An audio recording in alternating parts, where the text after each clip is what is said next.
everyone and welcome to RC Fun and Games. I'm Ryan and today we're going to be installing the 1.0 brass rims and the crawler tire from Injora, guys. It's got an awesome tread. It's 58 millimeters high by 24 wide. So nice fat tires and they look awesome. Super soft, super sticky, guys. And of course, to complement it, we're going to be running these awesome brass rims from Injora, guys. These are the 1.0 rims, and we are going to be installing them on the CR-18 Pro rock van, guys. The Mario themed one. It's our first upgrade we're going to fit to it. So let's get stuck in because we still got the roof rack to fit as well. So let's get started. Okay, we are going to start by removing the original rims and tires. You've got a little cap that's on. All you've got to do is spin them with your fingers. But let me get some in-detailed footage of taking off these and assembling our new rims and tires.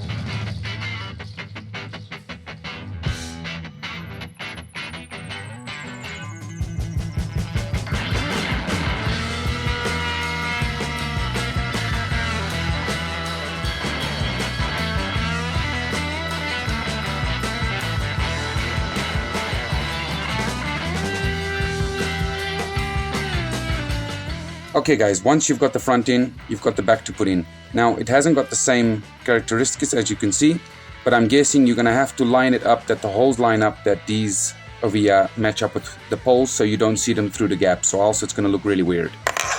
So let's see which is the best fit. Just keep rotating, look through your holes where you're gonna screw until you can see light through them. That's off again. That looks good. Okay, now you push that in. Make sure you just pull the rubber out a little bit, guys, so that it can seat. Once it's sitting nice and down, check your front. It's still sitting in place. Okay, now it looks good to me, so I'm gonna turn it around and I'm gonna throw my first 2 screws in, guys.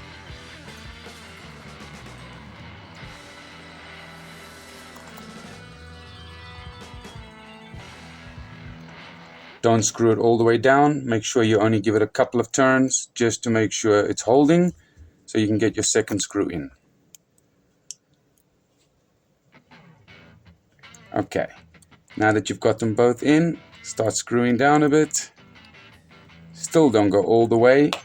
Just check that your tire is sitting symmetrically all the way around. There's no funny business going on. The back looks good, the front looks good. I think we're good to go, guys. Now, inside the packet of rims, they do provide you with the screws needed. So it's going to pull those out. Okay, so as you can see, they provide the screws that are needed. Now, let's get stuck straight in, getting them all screwed in, okay guys? Now, you will notice that in this packet, they also provide some longer screws. And if you're having difficulty at getting it to take, use the longer screws to pull the 2 parts of rim together. Once you've done that, put the other 4 screws in and then replace the longer screws for some short ones again. As you can see, that was really easy. It wasn't difficult to do. These are much easier than the original rims from Injora. They had lots of screws going all the way around and it took you forever to get them all screwed in. Now, we can already assemble this to the van, so let's throw this straight on the van and we'll see if we'll need those washers or not. So let's get that washer off from there. Okay, now that we got that washer off, we can throw him on and we'll tighten him up and see. If it holds tight, put your washers back. If the wheel runs freely, then you don't need the washer. Okay, guys?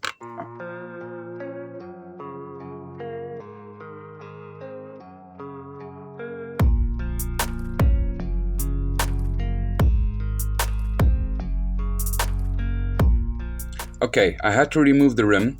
I had to put the 2 washers behind, and when tightening down, guys, don't over tighten it because the wheels do still lock up even with the washers there. So just tighten until there's no play on the wheel. when I fitted it the first way and it was tightened, it actually wasn't holding the wheel fully. There was play in the middle and the wheel could shake. So had to put the washers back and don't over tighten it. But it's nice and free now and feels perfect. So guys, I'm gonna assemble the rest of the rims, okay? And I'll be back in a minute once I've got them all assembled, and then we'll move on to the roof rack. Okay, I'm all done assembling the rims and tires, guys. They have really turned out really nice. They look amazing. And I think I might have to trim a bit of the body, which I left initially, because it looks like the tire is gonna catch. The actual wheelbase looks a bit on the strange side. It catches the front of the fender and the back of the fender. So that's something I'll have to address. I might have to trim the end piece like they've done on the original bodies. Besides that, they sit very nicely, and yes, you do have to use the 2 washers behind it. I'm also going to tell you guys that these rims, once again, you need a 1.3mm wrench to work on those screws. Most commonly they have been 1.5, but for some reason these are back to 1.3. So I'm just letting you guys know, if you buy these rims, make sure you've got a 1.3 Allen key lying around, okay? Besides that, now we're gonna fit the actual roof rack. Byron Rocks was nice enough when he painted the body to make me a personalized roof rack in green for the Super Mario van. So guys, all we've got to do, as you can see, you've got some holes up here, you've got 4 of them. So I'm gonna look for some kind of spacer I can put underneath it, because it's on the curvature of the roof, and all we've got to do is mark it out and make 4 holes, which is not something I want to do to this beautiful body, but at the end of the day, I can't let Bowser just roam around freely, guys. We've got to put him in jail. So we're gonna make sure we keep him behind bars. Now, gonna get the things that we need so that I can actually assemble this. We're gonna need 4 screws, 4 spacers, and something to make a hole. And I'm not going to be drilling, so I'm probably going to use a needle what's heated up with a flame, so I can just melt a little hole smaller than the size of the screw, and that will be my system to mount it. Okay, I ordered this packet of spacers and shims for the Traxxas TRX4. I can't really find anything else lying around the house, so I'm going to open this up and we're going to see what we can find in here that I can use for this.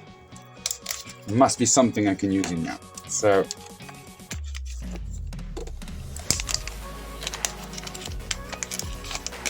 okay, nicely individually packed. You get some of that size, you get some larger ones, you get really large ones, and then just some shallow ones, which are normally very handy. But I think my option is going to be this one. I just don't like the fact that the holes are so big, but I'm sure I can make that work, guys. So let's get this open. Let's get 4 of these out.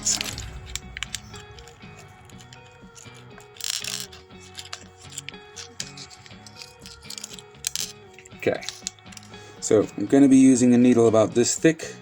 I'm just going to heat it up and push it through, and then I'm going to screw it through and maybe put a nut on the bottom side.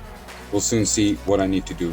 Okay, and this is how I've done those. As you guys can see, I've already got some screws in to hold it in place, and I'm just going to show you how I do it. I just heat up the needle until it's red hot.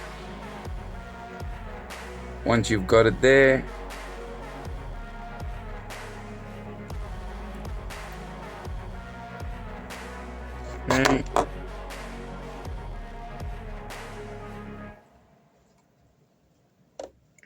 okay, and as you guys can see, it's as easy as that. Okay, and I'll be using Hex screws like this. So let's get them on. Gonna be fitting the spacer underneath there.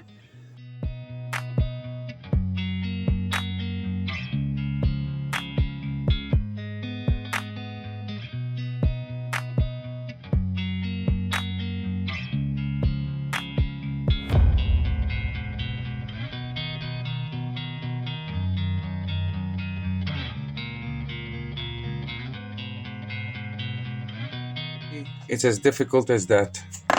I don't even think it will need nuts on the inside, as I made the holes really small, so it's a nice tight fit for the thread through the body. Okay, I'm gonna quickly do the last one off camera, and I'll be right back with you guys out on the trail. We're gonna take it out and give it a quick test with the new rims and tires and see where am I gonna have to trim and everything else on the vehicle But for now, let me get the last screw in.